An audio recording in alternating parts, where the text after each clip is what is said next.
やっほー、皆さんこんにちは、くみです。今回の動画も見に来てくれてありがとうございます。今回は私のポッドキャストエピソード27撮っていきたいと思います。今日の日付は12月の11日です。12月11日の木曜日にこのポッドキャストを撮っています。みんな今週どうだった？はい。私は上海旅行プラス日本でもちょっとバケーションしてて、その長い12日間くらいのお休みから帰ってきて、はい、帰ってきてからは毎日忙しくレッスンをして働いてっていう感じでやっておりました。うん。やっとなんか生活リズムが元に戻ってきたかなっていう感じですね。はい。皆さんのおかげですごい楽しい12日間の旅行を過ごすことができました。無事に中国から帰ってきました。はい。今回の動画ではですね、その中国旅行というか、上海と上海の近くの都市にもう一つハンゾーっていう都市にも行ってきたんですけど、その旅行で感じたこととかいろいろお話できたらいいんじゃないかなって思ってます。皆さんはどんな1週間2週間を過ごしてたでしょうか？前回の動画はですね、裏垢についての動画を出したと思うんですけど、そしたらね、結構みんなやっぱり知ってるんだね。なんか日本の裏垢の文化結構知ってる人多くて、日本人はみんな裏垢を持ってるって聞きましたってコメントが来たりだとか、しました。はい。なんか日本の面白い文化の一つですよね。裏垢っていうのは。はい。いつも本当にコメントをくれる方々ありがとうございます。で、早速ですけど、中国旅行のことをね、今日はお話ししていきたいんですけど、中国 Vlog というか、旅行の Vlog 撮りたかったんですけど、やっぱり、本当にその瞬間を全力で楽しみたかったので、あんまり Vlog を作ろうっていう感じでは動画を撮りませんでした。本当にその瞬間のビデオを撮りたいなって思ったところだけ撮ったんですけど、Vlog 用に動画を撮ってたわけじゃなかったので、はい。とはいえ何個か動画撮ってきたので、動画をたくさん貼っていこうかなって思っています。はい。ということで今回は初めての中国旅行でした。初めての中国旅行で6日間中国にいましたね。上海に3日間、あとハンゾーに3日間行きました。まず上海3日間行ってきたんですけど、なんかね、一言で言うなら本当に先進的というか、最先端というかそう、もうなんかね、建物も本当に大きい建物がたくさんあるし、それが本当に一部分だけに密集してるとかじゃなくて、どこ行ってもすごい高いビルがたくさんある感じで、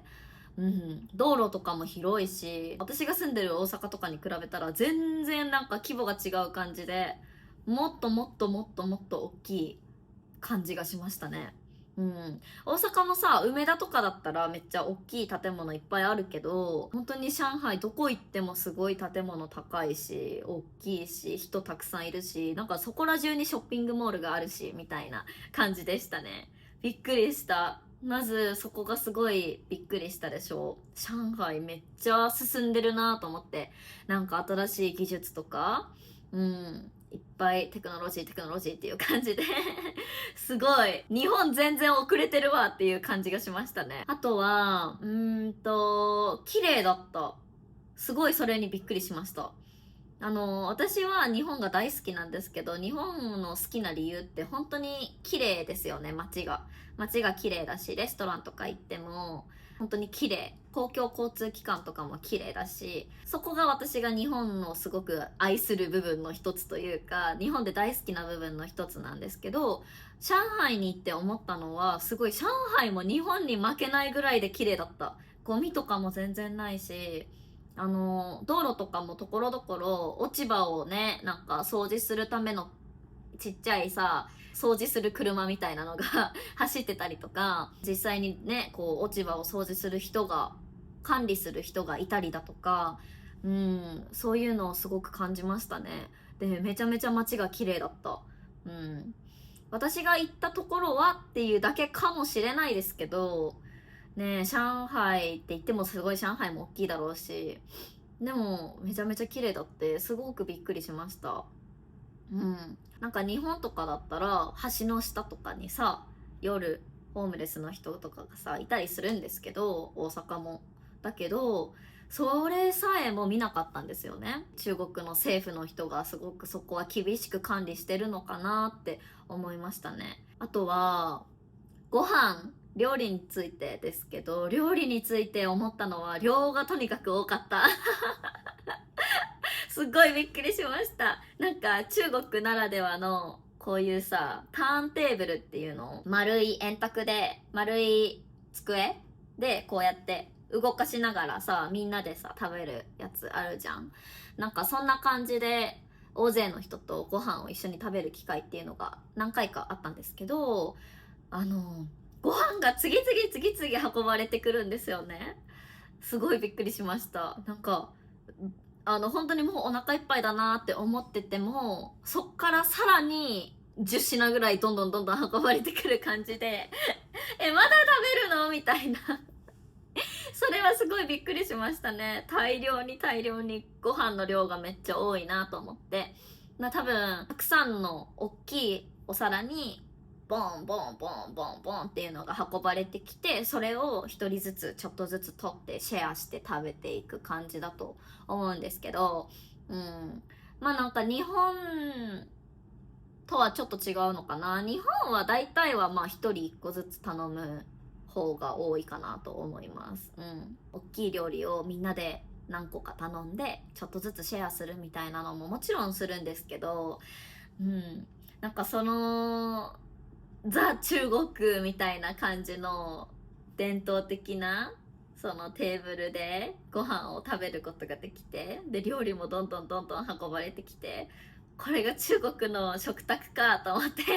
すごく嬉しかったですね。その経験はすごい楽しかったです。ご飯の味に関してもなんか日本の中華料理ってあるじゃないですか。私はその中華料理しか食べたことがなかったけど、やっぱ中国本場の中国の料理ってすごい美味しいなって思いましたね。小籠包とかカニとかいっぱい食べてきました。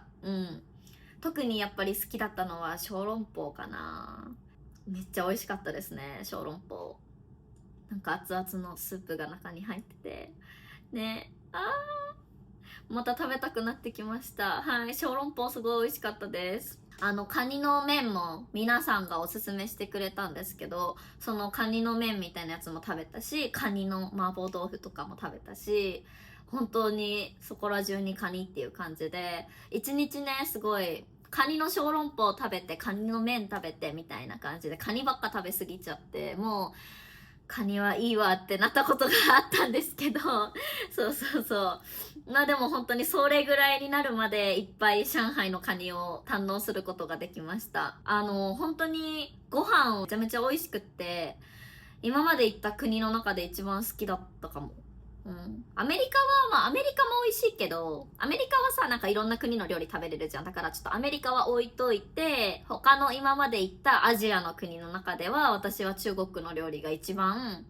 自分の口には合ってて、すごく美味しいなって思いました。たくさん食べた。めっちゃ美味しくて、12日間のバケーションで私2キロぐらい太ったんですね。はい。顔がちょっと大きくなったのがわかるかなと思うんですけど、まあそんなことは置いといて、はいご飯に関してはまあそんな感じかな。とにかく量が多かったっていうのが日本との違いとしてちょっと思ったところでした。値段的にはでもそんなにアメリカとかほどチップの精度とかもないし、めちゃめちゃ高いっていう感じではないのかなと思いました。あとは、中国の人柄、人間性っていうところについて話すと、私実はすごい、心配はしていたんですよね。なぜならやっぱり今中国と日本の政治的な関係があまり仲良しじゃないので、この時期に中国に行くっていうのはちょっと大丈夫なのって何人かからコメントもらったりもしたんですけど、で私自身も実際ちょっと大丈夫かなって思っていたところはあったんですけど、やっぱり政治的な問題だけで全然中国の方々、私が出会った方々は本当に優しかった。優しくてみんな結構フレンドリーで、すごいポジティブな印象の変化がありましたね。めっちゃフレンドリーでしたなんか街で出会った人とかが私たちがこう一生懸命マップを使って行きたかったバーに向かって歩いてる時とかに、近くを歩いてた人が声をかけてくれて、あ、そこのバーだったらこっちですよみたいなで一緒に連れてってくれたりとか、私もそこ行くから一緒に連れてってあげるみたいな感じで連れてってくれたりだとか、レストランのその店員さんとかもめちゃめちゃ優しい感じで、私がなんかシェイシェイとか美味しいですみたいなのを中国語でなんか言ったら、そんなへんてこりんな中国語でもめっちゃ嬉しそうにしてくれたりだとかして、すごいそれは嬉しかったですね。みんなすごい優しかった。今まで行ったアジアの国って結構、例えば店員さんの接客の態度とか適当なところがあるというか、やっぱ日本と比べちゃうとどうしてもなんか、あ、そんな感じみたいな、携帯つつきながら笑顔とかもなくてみたいな感じの接客の国とかもやっぱりあるじゃないですか。別にそれが悪いわけじゃなくて、それがその国の文化だから全然いいんですけど、なんか中国で思ったのは、すごいみんなそういう感じじゃなく、どっちかというと日本に近い感じで、皆さんフレンドリーな感じだし、ニコニコしてくれる人も多かったですし、それはすごい嬉しかったですね。なんか中国の人たちってこんなに温かく迎えてくれるんだと思って、観光客のことを、嬉しかったです。はい。そう、ちょっとやっぱり心配はしてたんですけどね、今日本人としてその中国に行くっていうのは大丈夫かな、なんか変な顔されないかなとか、嫌な顔されたりしないかなとか、ちょっと心配してた部分はあったんですけど、皆さんすごい優しかったですはい。で、あとはね、本当に中国ってすごく大きな国で、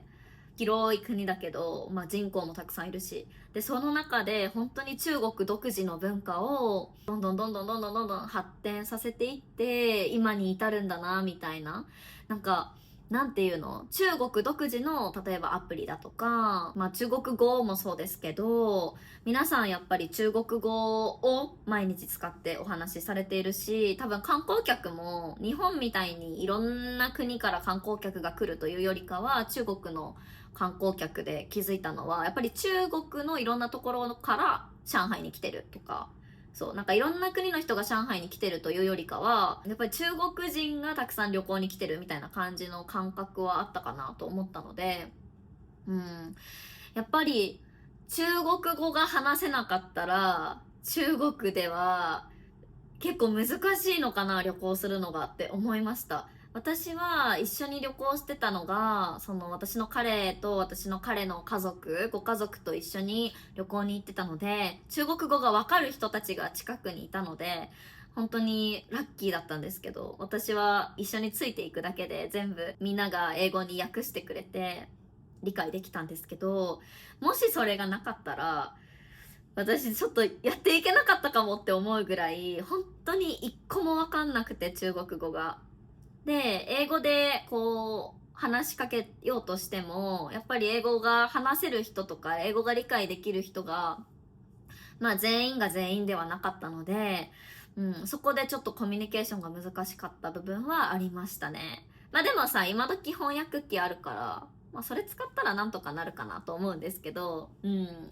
ちょっとね、中国語がわかんないっていう観光客にとっては、中国で使われるアプリ、アリペイとか、WeChat Pay とか、そういうのもちゃんと持ってないと、それでお支払いほとんど済ませるので、キャッシュレスだからね、電子決済のみっていう感じだったので、観光客にとってはそこが一回慣れたら多分めちゃめちゃ簡単だと思うけど、慣れるまでは結構大変なのかなって思いましたね。そのアプリを使いこなしてタクシー呼ぶのとかお支払いするのとか、いろいろ Google マップも使えないからさ、中国版のマップのアプリみたいなのとかを使いこなしたりとかするのが、一回慣れたら多分超簡単だと思うけど、外国人にとっても。けどそれを使いこなすのはちょっと難しいっていうか、それが初めてだったらちょっと戸惑う部分もあるのかなって思いました。私は本当にラッキーなことに一緒に行ってたのが中国語がわかる人たちだったから、はい、何も問題なく過ごせましたね。ありがたかったです。はい。まあそんな感じで、私が使ってる携帯、日本の携帯の回線が海外でも使える回線だったので、それを使って中国でも携帯を使ってたんですけど、Wi-Fi につなげると、Wi-Fi につなげてしまうと、Google とか、Instagram とか、YouTube とか、LINE とか、もう全部使えなくなっちゃうんですよね。だから、Wi-Fi につなげて、携帯をほとんど使えなかったので、Wi-Fi は使わずに、自分の回線を使って海外のデータローミングをしながら携帯を使ってたので、その分めっちゃデータのギガ数が減っちゃってちょっと大変だって困ったことはありましたはい。そうだけど、それぐらいかな、困った点といえば。なんかでもトランスレーターとか翻訳機を使って一生懸命中国の方がコミュニケーションを取ろうとしてくれたのがめっちゃ嬉しかったです。私が全く中国語がわからないからポカーンってしてたんだけど、英語で質問しても向こうもポカンっていう感じだったからトランスレーターを使ってね、初めて翻訳機を使いました。翻訳機を使ってコミュニケーションをしたんですけど、なんかそれでも一生懸命翻訳機を使って英語に訳して私に伝えようとしてくれてる姿を見るとすごい嬉しかったですね。こんなにも一生懸命コミュニケーションを取ろうとしてくれるんだと思って、はい、嬉しかったです。私が今まで行ってきた海外のアジアの国って、タイとかシンガポールとかさ、マレーシアとかいろいろ行ってきたんですけど、英語話せたらある程度通じてきたんですよね。英語が話せたら大体向こうの人もなんとなく分かってくれてコミュニケーションができてきたんですけど、本当に向こうが何を話しているのかも全く分からないし、私が話そうと頑張って伝えようとしても全然理解してもらえないっていうのが初めて起こって、多分日本語を最初みんなが勉強する時もこんな風な気持ちなんだろうなっていうのがすごい思った。私もすごい中国のご飯とかめっちゃ美味しくて、美味しいですとかこれが好きですとかたくさん伝えたかったけど、全く分かんないから言葉が、だから私の生徒さんとかでめっちゃ多いのが、旅行ですごい日本のことが好きになって日本の文化も食べ物も大好きで日本人とコミュニケーションが取りたいけど全く言葉が分かんなくてすごい辛かった、だから日本語を勉強したいって思ってくれて日本語を勉強し始める生徒さんとかめっちゃ多いんですけど、私も思ったもん。中国語勉強したいってなったもん。辛すぎてこんなにコミュニケーション取ろうとしてくれてる人がいるのに私が全く何も分かんないから、だからこうやって言語を勉強したいってみんな思うんだろうなと思って、日本語を勉強してくれてる皆さんの気持ちがよく分かりましたね。こういうことかと思って、私はやっぱり漢字が分かるから、ある程度書いてあることを漢字を読んだらこういうことかなってちょっと予想することはできるけど、とはいえね、発音とかも全く違うし、全然何言ってるか分かんなくって悲しかったですね。全く分かんないっていうのが。あとびっくりしたことは、私上海から杭州、ちょっと発音違ってたらごめんなさいっていう感じなんですけど、杭州っていうところに新幹線みたいなのを使って行ったんですね。1時間くらいで行けたんですけど、その新幹線みたいなやつに乗るときに本当に空港みたいに大きな駅に行って、でそこでは荷物検査とかこういう空港で本当に受けるみたいなチェックもあって、すごいびっくりした、それに日本の新幹線ってそういうのないじゃん。空港の飛行機に乗る前と同じで荷物をレーンに乗せて誰かが確認したりだとかボディチェックみたいなのとかさ、ないじゃん。でそれをその新幹線みたいなやつに乗る前にして、すごい厳重なセキュリティだなって思って、そこにびっくりしたかな。でもすごいね、中国めっちゃ安全だなって思った。日本ももちろん安全ですけど全然怖くなかった。歩いてて不安になるようなこととか全くなくて、だから今まで私が行った海外の国の中では一番日本と感覚がちょっと近い感じには思いましたね。やっぱり国も近いし文化もやっぱ似てくるんだろうね。安全性っていうのはすごい感じました。中国歩いててすごく安心して歩くことができました。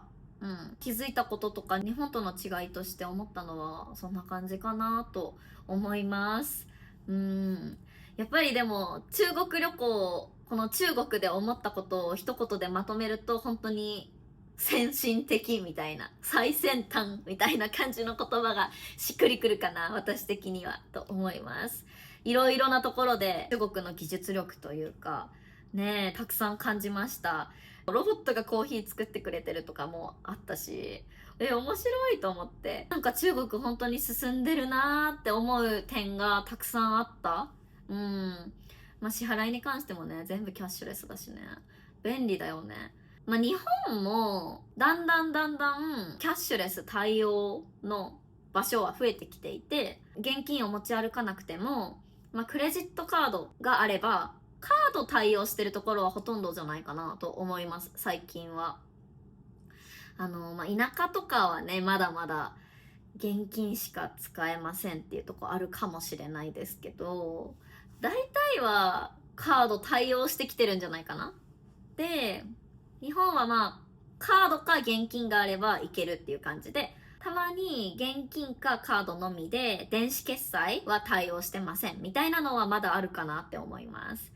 だから電子決済も対応してるのが PayPay だけですとか、他の電子決済系は対応してませんみたいなちょっと制限があったりとかはあるんですけど、大体がクレジットカードがあればなんとかっていう感じかなと思うんですけど、はい。でも未だにさ、やっぱり私の生徒さんとかも日本で会った時よくみんな言うけど、日本は現金しか対応してないところがあるからちゃんと現金を持ち歩いてるって言って、みんなちゃんと日本の現金持ってきてますね。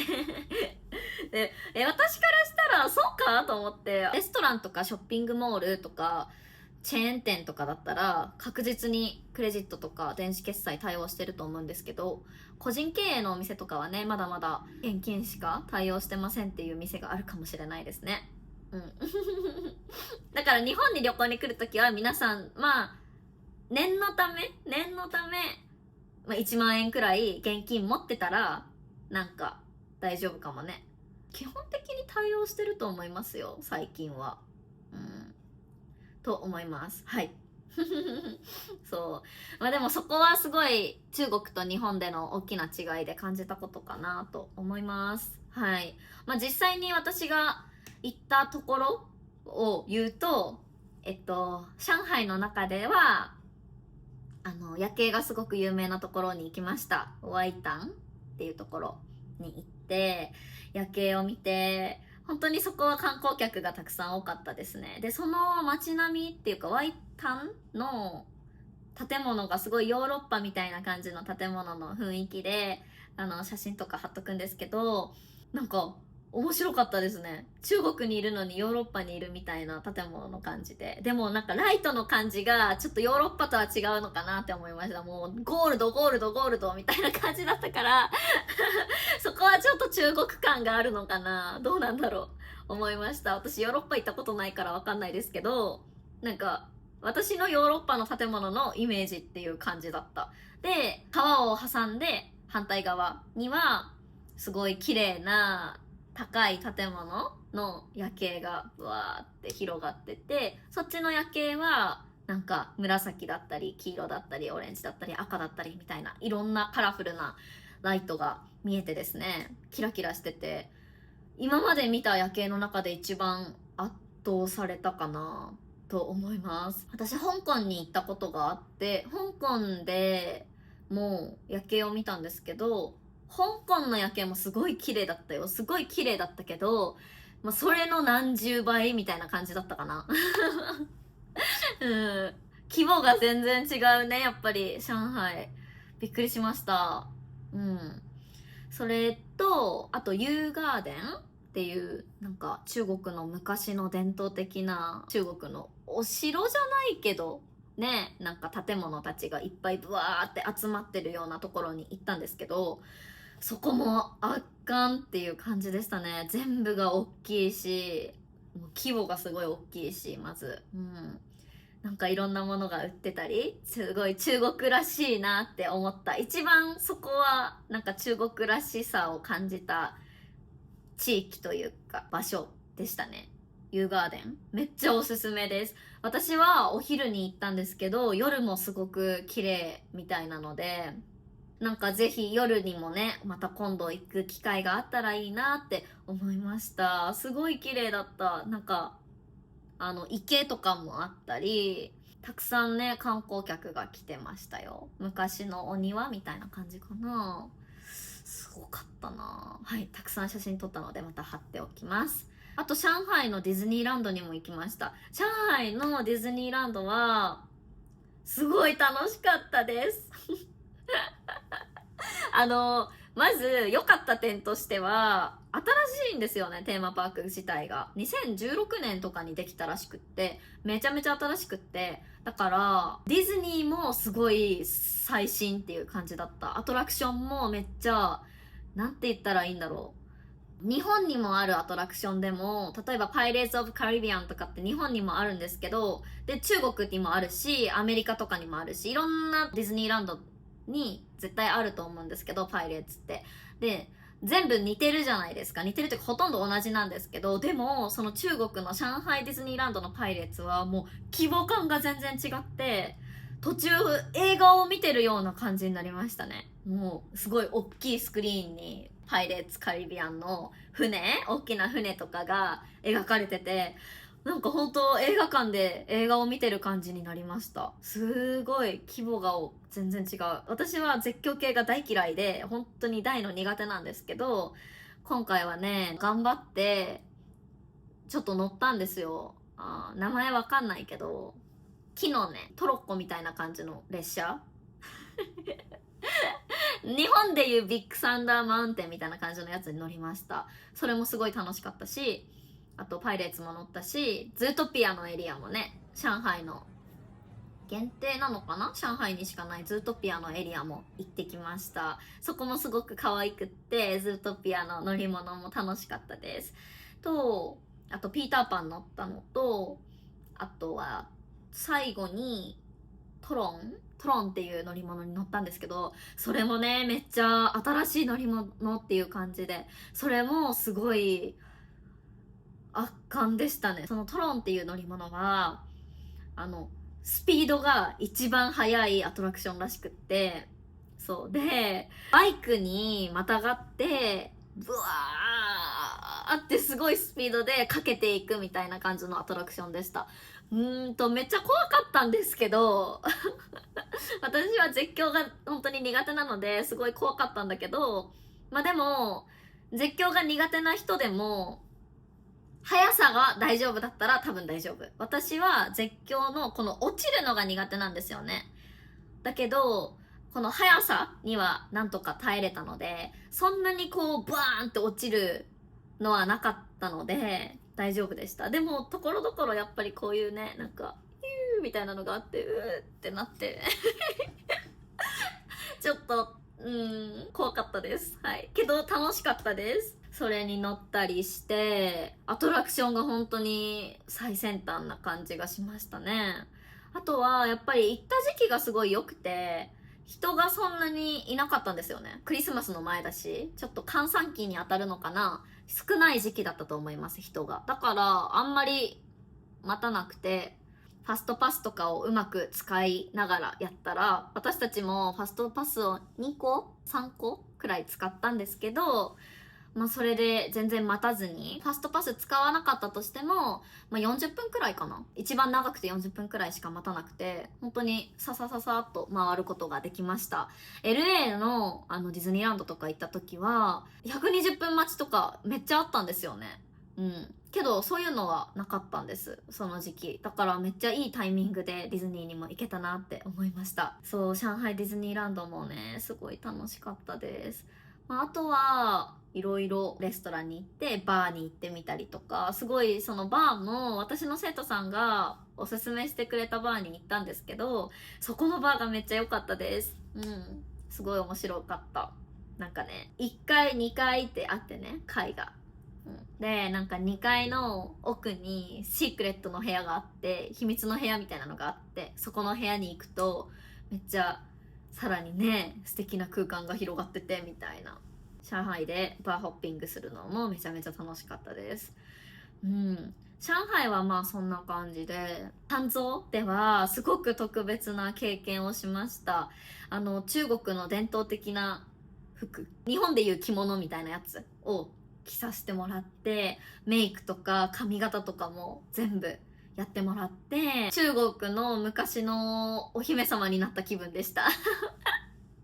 そうで、そこで写真をたくさん撮ったりとか、ショーを見たんですよ。その服を着たままショーを見て、でそのショーもなんかストーリーがちゃんとあって、でそのストーリーごとにご飯も一緒に運ばれてきて、ご飯の説明とかもされて、ご飯もめちゃめちゃ美味しいし、ショー自体も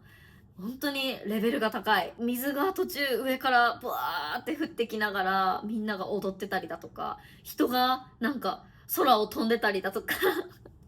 演劇みたいな感じかな。貴重な経験をさせてもらいましたね。そんな経験なかなかできないよね。本当に中国の昔のお姫様になったような感じですごい楽しかったです。日本では着物を着て髪型して写真撮ってもらうっていう感じですけど、私が体験したのは服着てメイクもねしっかりやってもらって、髪もなんか日本のその着物のする時のヘアスタイルって結構簡単な感じなんですけど、もうそんなんじゃなくてつけ髪みたいなのつけてモリモリに頭してもらってはい、手が込んでる感じで、もっと時間とかもねすごいかかるだろうし、日本にもまああるっちゃあるけど、なんか全然中国の方が手が込んでる感じがしましたね。で、あとはなんかメディカルチェックみたいなのをしました